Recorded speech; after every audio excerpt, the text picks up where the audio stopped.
Everyone. तो next हम करते हैं थर्मोडायनेमिक्स में आगे। नेक्स्ट है हमारा सेकेंड लॉ ऑफ थर्मोडायनेमिक्स।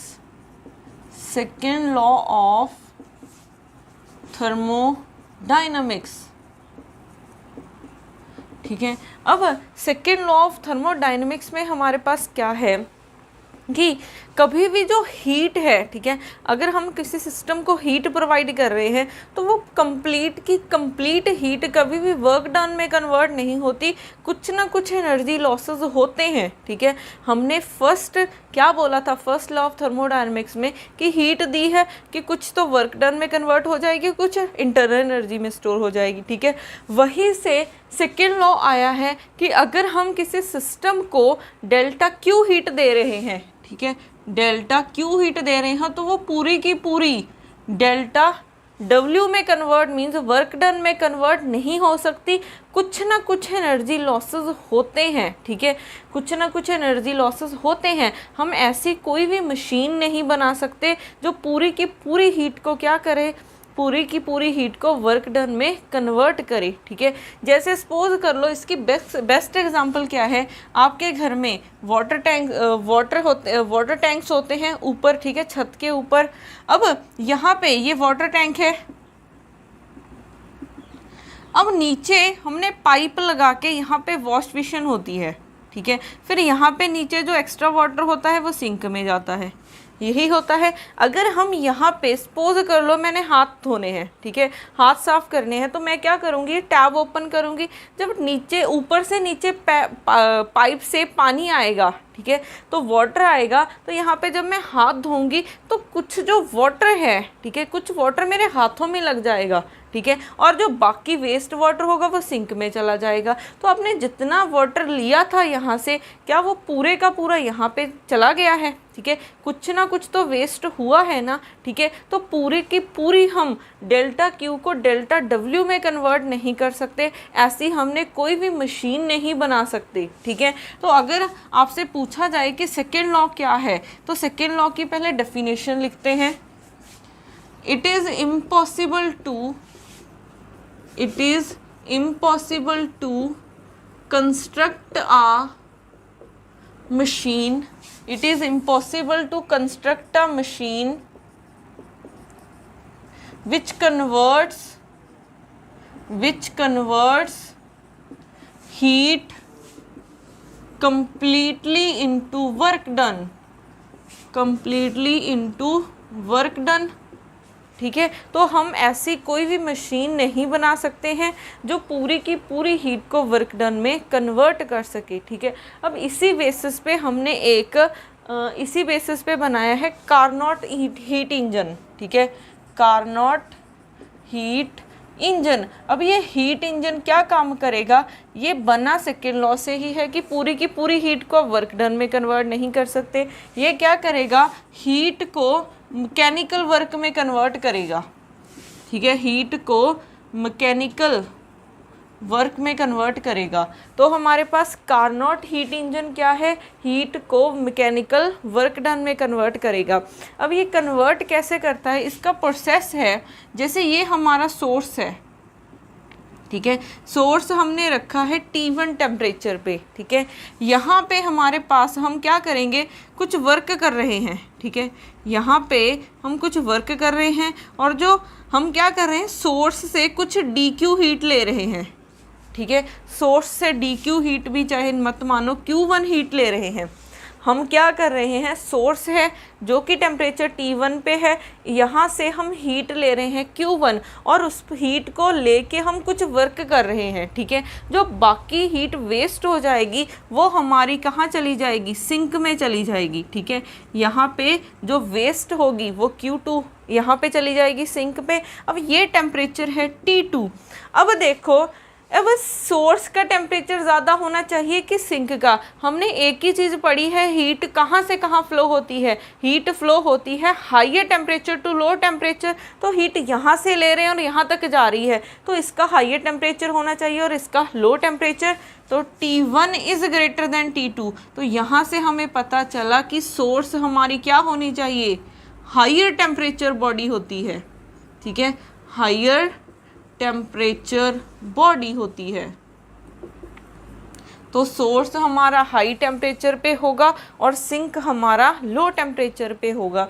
अब यहाँ पे देखो जो वर्क डन हुआ है, ठीक है, वर्क डन एनर्जी ही है, हमने कितनी एनर्जी वर्क डन में कन्वर्ट की है, ठीक है, कितनी एनर्जी वर्क डन में कन्वर्ट की है, कितनी एनर्जी की है, Q1 ली थी हमने और Q2 दे दी, तो बची कितनी, तो वर्क डन किसके इक्वल हो जाएगा, वर्क डन हो जाएगा Q1 minus Q2, work done किसके इक्वल हो जाएगा, Q1 माइनस Q2, ठीक है, जितना डिफरेंस आएगा एनर्जी उतना हमने वर्क डन किया है, तो ये हमारा वर्क डन हो गया।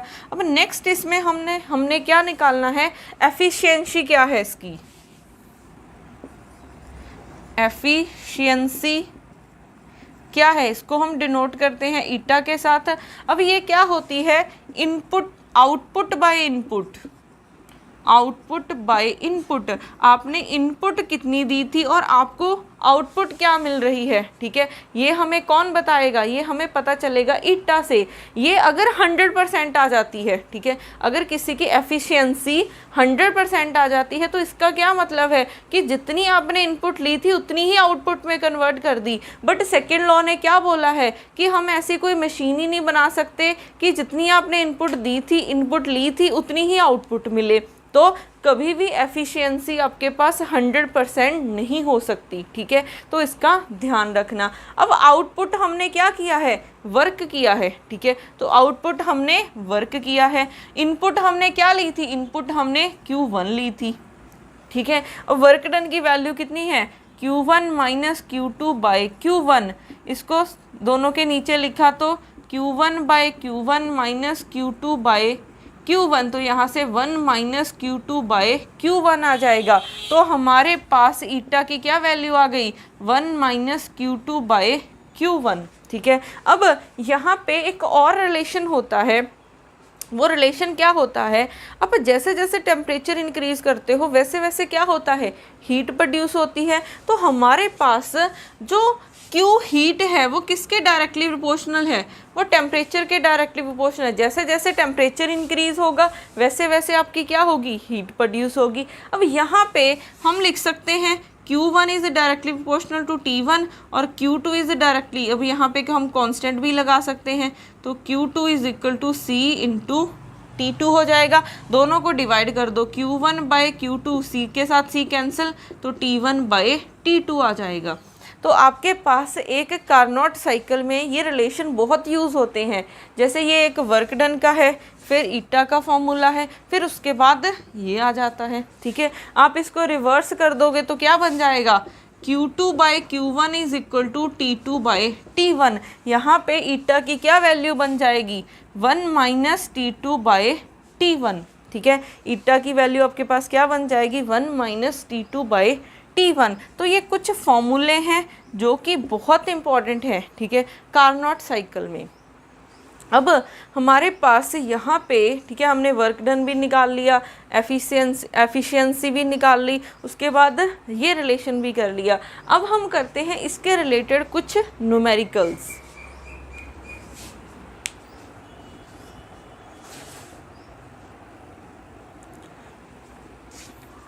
अब उसके बाद करते हैं इसके रिलेटेड न्यूमेरिकल्स। तो हमारे पास फर्स्ट है, a Carnot's heat engine is operating between source and sink whose temperature difference is 100 Celsius, ठीक है। अब उन्होंने क्या बोला है कि सोर्स एंड सिंक जिसका टेम्परेचर डिफरेंस कितना है, 100 डिग्री सेल्सियस है। अब हमारे पास यही होता है, ये सोर्स होता है, ठीक है। उसके बाद यहाँ पे हम वर्क डन करते हैं, फिर हमारे पास क्या हो जाता है, सिंक।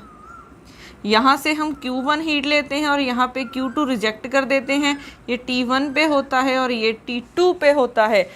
तो दोनों का टेम्परेचर डिफरेंस कितना गिवन है, 100 डिग्री सेल्सियस, ठीक है।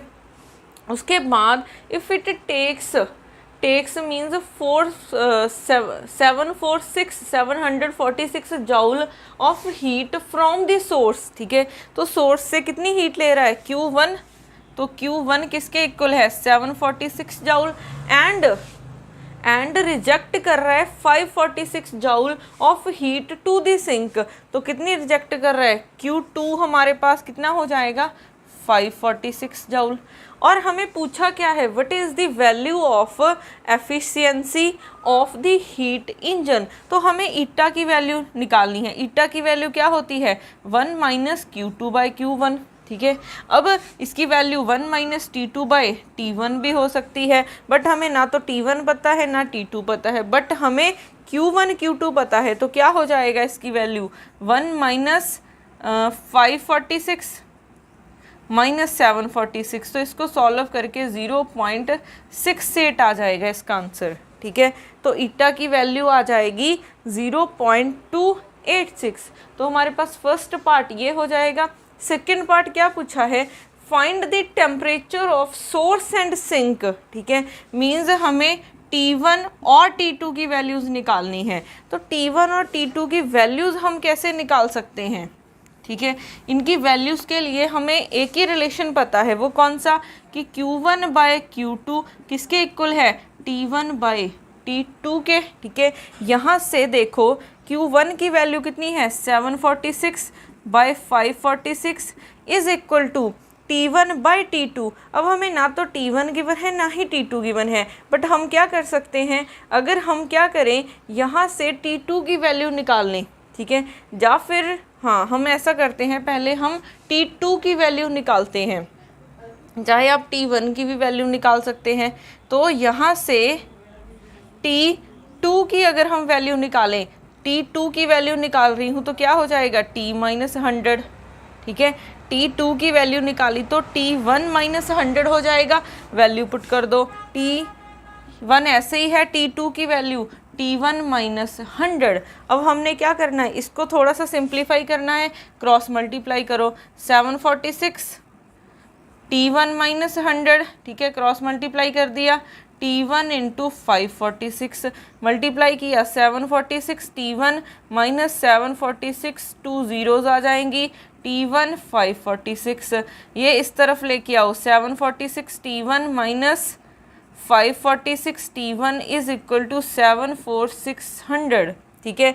माइनस करोगे 200 आ जाएगा, इज इक्वल टू 746 600, ठीक है।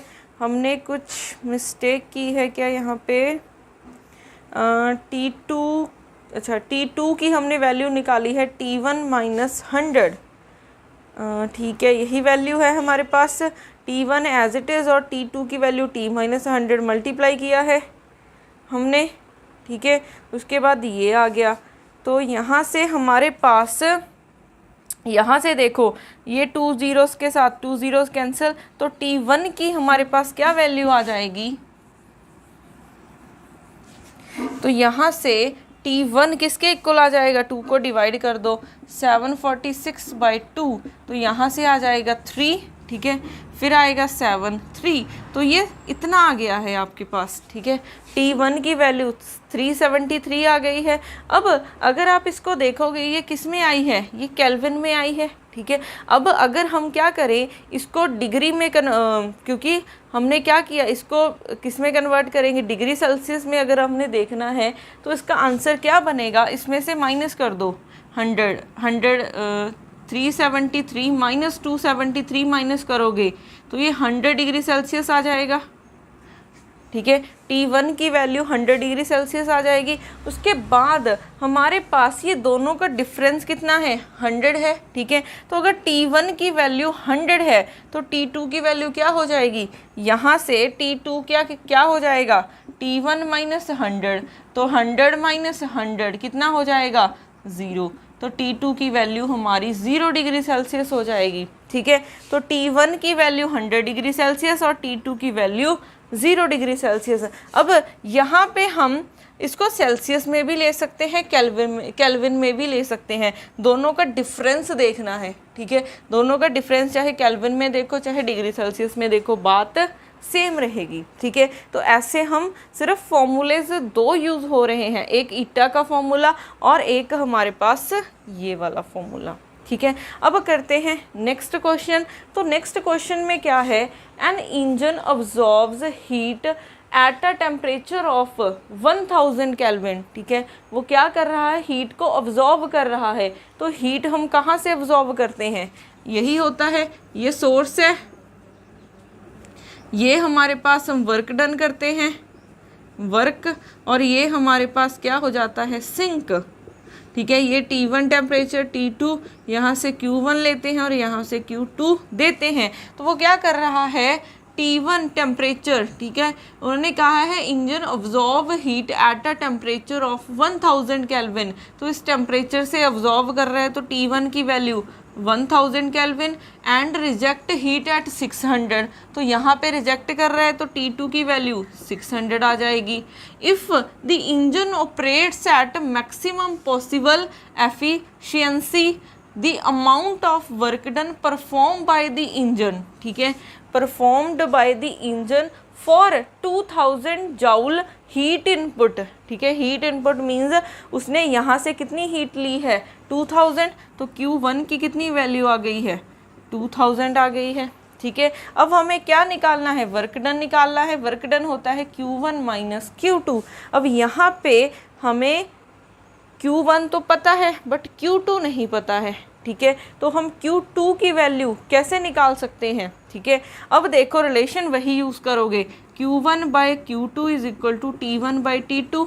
यहाँ से Q2 की वैल्यू निकालनी है, तो क्या आ जाएगी, Q1 into T2 by T1, ठीक है, मल्टीप्लाई करो। Q1 की वैल्यू 2000 है, इंटू T2 की वैल्यू 600 बाई T1 की 1000। तो यहाँ से कितनी आ गई, 2 ज़ीरोज़ के साथ 2 ज़ीरोज़ कैंसिल, एक ये कैंसिल, तो ये 1200 आ गई, ठीक है। तो ये इतना आ जाएगा। Q1 कितना है हमारे पास, Q1 2000 है माइनस 1200, तो ये आ गया है 800 जूल, ठीक है। तो यहाँ से ऑप्शन सी क्या हो जाएगा, करेक्ट हो जाएगा। तो सिर्फ स्टेटमेंट रीड करनी आनी चाहिए और एक स्टेटमेंट सफिशेंट होती है क्वेश्चन इसको सॉल्व करने के लिए, ठीक है। तो एक एक लाइन का मतलब समझना क्वेश्चन में कि क्या गिवन है आपको। अब हमारे पास से नेक्स्ट है, अगर आपको ये ना तो Q1 गिवन है ना ही Q2 गिवन है, ठीक है, ना ही टेम्परेचर्स की वैल्यूज़ गिवन है, फिर भी आपसे कार्नोट साइकिल की क्या पूछ ली जाए, ईटा एफिशिएंसी की वैल्यू पूछ ली जाए, तब हम कैसे निकालते हैं, ठीक है। उसका भी एक फॉर्मूला है, हम एरिया अंडर द कर्व से निकाल सकते हैं, हम एरिया अंडर द कर्व से निकाल सकते हैं।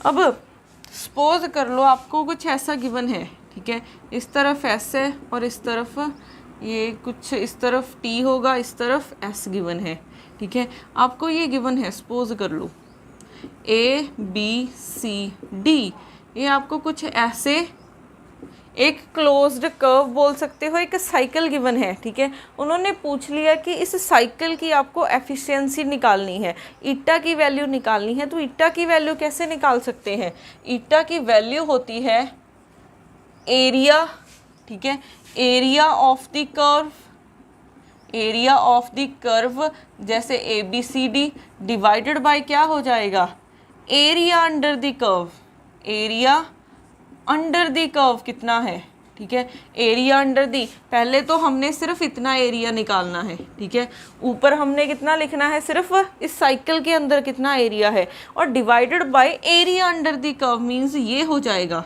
इसको हम मान लेते हैं E और F। तो आपने इतनी कर्व का एरिया निकालना है अब, ठीक है, एरिया अंडर दी कर्व निकालना है, area under the curve ABCD, ठीक है, ABCD नहीं हो जाएगा, अब क्या होगा EFCD, ठीक है। इस कर्व का एरिया आपने निकालना है, तो इसका फॉर्मूला याद रखना, ठीक है। इसके रिलेटेड एक क्वेश्चन करते हैं।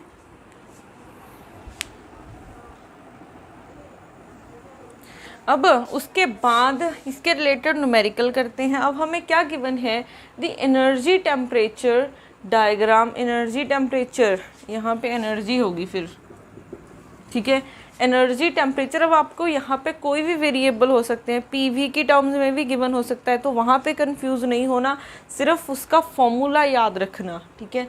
As shown in the figure the efficiency of the engines are eta A and eta B respectively, which one of the following inequalities is correct. Eta A, ये वाले हमने निकालने हैं कि इसकी कौन सी इनइक्वालिटी से करेक्ट होगी। अब हमें ईटा ए निकालना है, ठीक है। ईटा ए मीन्स इस कर्व का एरिया, ठीक है। इस कर्व के एरिया को सपोज कर लो हम कुछ ऐसे नोटेशंस दे देते हैं, ठीक है, सी डी ई एफ, तो इसकी हमने निकालना है एरिया, ठीक है। Area of C D E F, ठीक है, डिवाइडेड बाय क्या हो जाएगा, एरिया अंडर बोल सकते हैं इस कर्व के अंडर कितना एरिया है, ठीक है, area under E F curve, ये हो जाएगा। अब हमने पहले सिर्फ इतने पोर्शन का एरिया निकालना है, सिर्फ इतने पोर्शन का एरिया निकालना है, ठीक है। इतने पोर्शन का एरिया सपोज कर लो, क्योंकि ये परफेक्ट आपको गिवन होंगे, आपको पता चलेगा कि ये सेम साइज़ के हैं, ये भी सेम साइज़ के हैं, और ये ना आपको दिख रहा है कि ये इन दोनों में डिफरेंस इतना है, ये सेम ही गिवन है, ठीक है। ये ऐसे मान लो 1 2 ये 3 है, प्रॉपर गिवन है, ठीक है, ये आपको क्वेश्चन में गिवन होगा। इसको भी हमने 1 मान लिया, फिर 2, ये 3 और ये 4 हो जाएगा। तो इसका एरिया हमारे पास, ये एक रेक्टेंगल है, तो इसका एरिया कितना होगा 2 - 1, ठीक है, 2 - 1, और यहाँ पे कितना है, ये ऊपर 4 है नीचे 1 है, तो 4 - 1 डिवाइडेड बाय, अब पूरे का एरिया देखो, अब पूरे का एरिया देखा तो कितना हो जाएगा 2 - 1, फिर यहाँ से यहाँ तक मीन्स 4 - 0, 4 - 0, तो ये 1 × 3, फिर ये 1 × 4, तो ये हो जाएगा 3/4।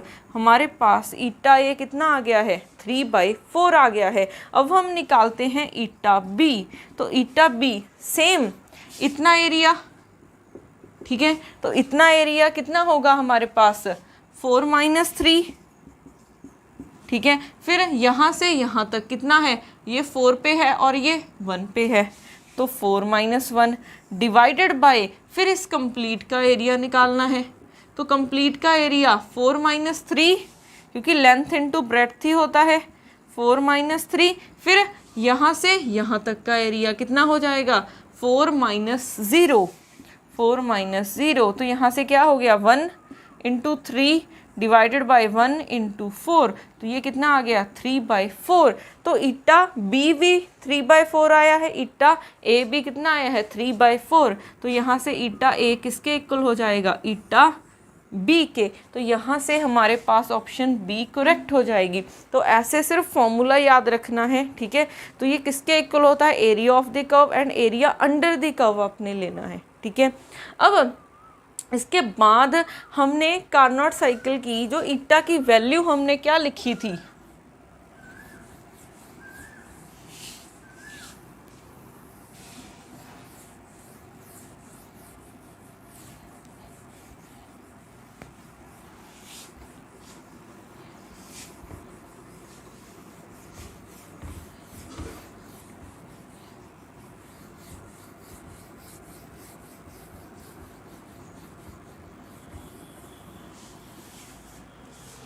हमने ईटा की वैल्यू लिखी है 1 - T2/T1 या फिर 1 - Q2/Q1। अब देखो अगर आपने एफिशिएंसी को ज़्यादा रखना है, ठीक है, फॉर मोर ईटा, ठीक है, तो हम क्या कर सकते हैं, या तो अगर 100% ईटा की वैल्यू 100% मीन्स इसकी वैल्यू क्या होनी चाहिए 1, फॉर 100% रिजल्ट के लिए ईटा की वैल्यू क्या हो जानी चाहिए 1 हो जानी चाहिए। तो 1 वैल्यू कैसे आएगी, 1 वैल्यू ऐसे आएगी, या तो T2 को क्या कर दो ज़्यादा कर दो, ठीक है, नहीं, या तो T2 को कम कर दो या फिर T1 को क्या कर दो लार्ज कर दो, ठीक है। क्या कर सकते हो, T2 को स्मॉल कर दो अगर आपने 100% लेने हैं रिजल्ट, और T1 को क्या करोगे लार्ज कर दोगे, ठीक है, क्योंकि आपने क्या करना है, इस फैक्टर को कम करना है। तो कम कैसे करते हो, न्यूमरेटर को कम कर दो या फिर डिनोमिनेटर को ज़्यादा कर दो। तो या तो हम T2 को स्मॉल कर सकते हैं या फिर T1 को लार्ज कर सकते हैं, ठीक है। तो ये भी याद रखना कि 100% अगर एफिशिएंसी चाहिए तो आपको T2 को स्मॉल करना होगा और T1 को लार्ज करना होगा, ठीक है। मोस्टली T2 को हम ज़्यादा स्मॉल नहीं कर सकते, तो हम क्या कर सकते हैं, सोर्स का टेम्परेचर ज़्यादा इंक्रीज़ कर देते हैं, ठीक है। तो इसका भी ध्यान रखना। अब उसके बाद हमारे पास आता है हीट पंप। हीट पंप क्या होता है, इसको ये क्या होता है, रिवर्स ऑफ कार्नोट साइकिल, ठीक है, रिवर्स ऑफ कार्नोट साइकिल, ठीक है। अब देखो ये रिवर्स का क्या मतलब है, ये रिवर्स का मतलब है जनरेटर, ठीक है। अब रिवर्स मीन्स आपने क्या करना है, पहले हम सोर्स से ले रहे थे हीट, अब आपने क्या करना है, सिंक से हीट लेनी है, ठीक है। अब प्रोसेस थोड़ा सा उल्टा चलेगा यहाँ पे। अब आपने सोर्स से, सॉरी सिंक है और इस तरफ सोर्स है, तो बिल्कुल उल्टा प्रोसेस चलाओगे, ठीक है। पहले आपने सोर्स से कार्नोट साइकिल में आपने सोर्स से हीट ली थी और सिंक की तरफ जा रहे थे, बट अब ये क्या है, ये हीट पंप क्या करता है, फ्रिज में क्या होता है, फ्रिज हमारी क्या करती है, हम गर्म चीज़ को रखते हैं और वो क्या करके देती है, आपको ठंडा करके देती है। वो ठंडा कैसे करती है, अब वो देखो, ये क्या है, सिंक है हमारे पास, ठीक है। अब ये सिंक मीन्स जो आपने कंटेनर रखा है उसमें गर्म चीज़ रखी होगी, वो क्या करेगा, वहाँ से हीट लेगा, ठीक है। वहाँ से हीट लेके उस पर कुछ वर्क करेगा, वहाँ से हीट ली और उस सिस्टम पे वर्क करेगा वो, ठीक है।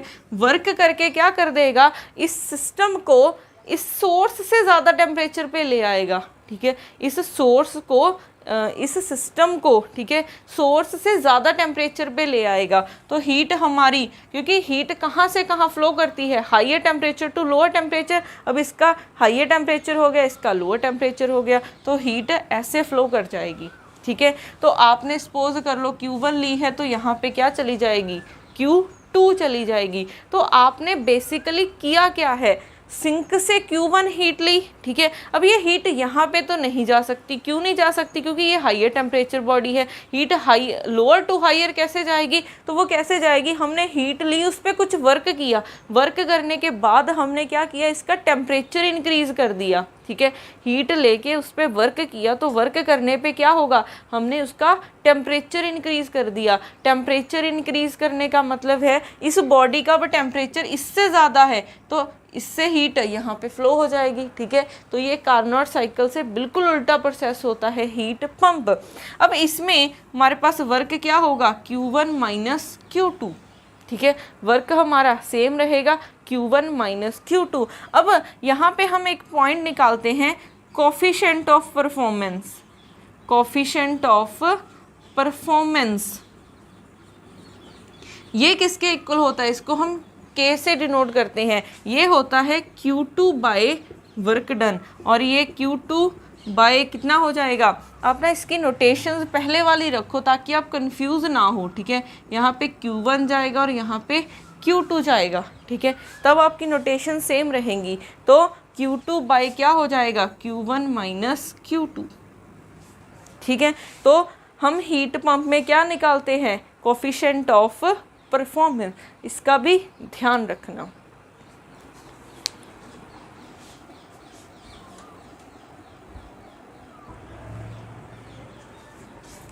अब हमारे पास नेक्स्ट है, कुछ टर्म्स हैं हमारे पास, जैसे बल्क मॉडुलस क्या होता है, ठीक है, कोफिशिएंट ऑफ वॉल्यूम एक्सपेंशन क्या होता है,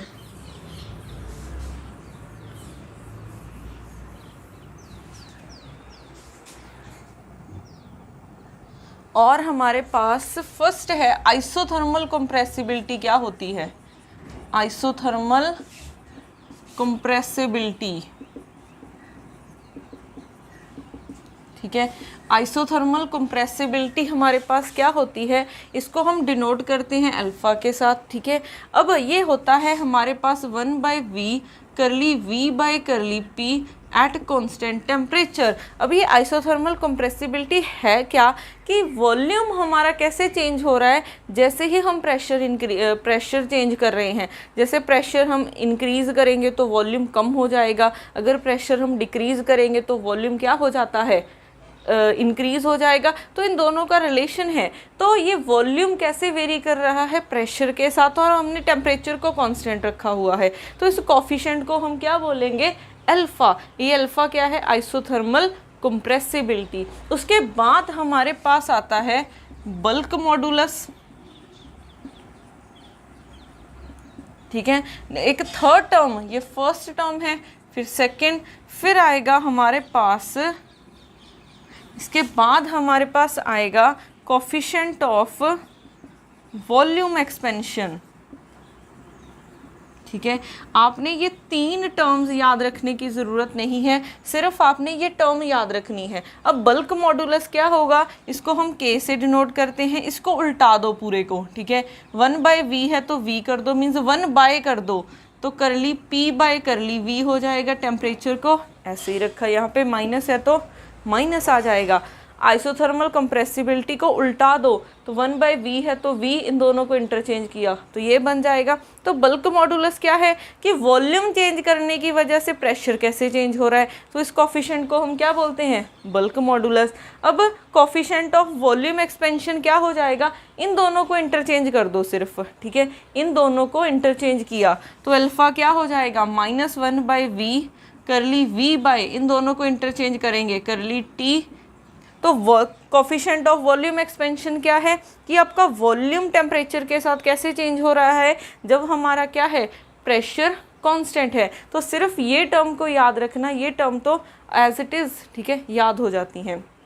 अब नेक्स्ट, अब अगर हम आइडियल गैस के लिए, ठीक है, आइडियल गैस के लिए फाइंड करना हो, आइडियल गैस के लिए अगर हमने फाइंड करना हो क्या, आइसोथर्मल कंप्रेसिबिलिटी। अब ideal gas means PV = nRT होता है। अब हमें क्या चाहिए, वॉल्यूम चाहिए, तो वॉल्यूम किसके इक्वल हो जाएगा, nRT/P। हमें करली V/करली P चाहिए, करली V/करली P, तो डेरिवेटिव कर दो और टेम्परेचर को कांस्टेंट रखना है, ठीक है। 1/P का डेरिवेटिव क्या हो जाएगा, -1/P², ठीक है। तो ये वाली वैल्यू यहाँ पे पुट कर दो तो अल्फ़ा क्या हो जाएगा, -1/v की value nRT/P into nRT minus है और p² है, ठीक है। तो यहाँ से ये कैंसिल, अल्फ़ा की वैल्यू माइनस ये p ऊपर चला जाएगा डिवाइडेड बाई p², एक कैंसिल हुआ तो -1/p, सॉरी ये माइनस माइनस तो प्लस हो गया है, तो अल्फ़ा की वैल्यू क्या आ गई, 1/p। तो ऐसे आप निकाल सकते हो, ठीक है, आइसोथर्मल कंप्रेसिबिलिटी की वैल्यू, ठीक है। अब इससे बाद, ठीक है, थर्मोडायनेमिक्स का नेक्स्ट पार्ट हम नेक्स्ट लेक्चर में करेंगे।